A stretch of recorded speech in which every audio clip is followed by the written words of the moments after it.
Hey guys, what's up? In this tutorial you will learn how you can use WeTransfer to send photos and images to your friends and contacts. Let us guide you through this. It is very simple. Head over to WeTransfer.com. Make sure that you log into your account here in the top right corner.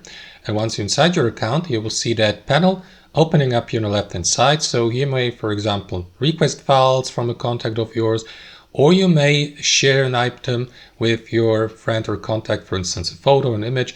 To do that, you will need to upload it. First, to do that, click on Add Files here. After that, locate the given photo on your device. So let me go with this example photo here for demonstration purposes. After that, click into Email to here and enter the recipient's email address. Or if the given person is already in your contact list, select it from that list below. You may add even up to 10 of these contacts or email addresses here according to this information. After that, go through that short setup, check if the email you're sending that item from is your email address and it's the correct email address. Assign a title for the item, send a message if you like, however doing that is optional.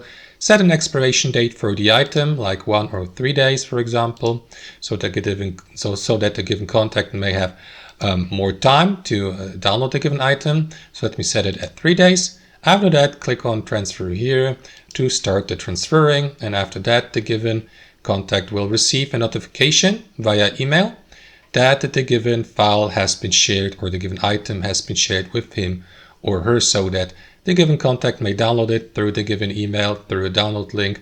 And that's basically it, guys. That's how it works in practice. Thanks for watching and see you next time.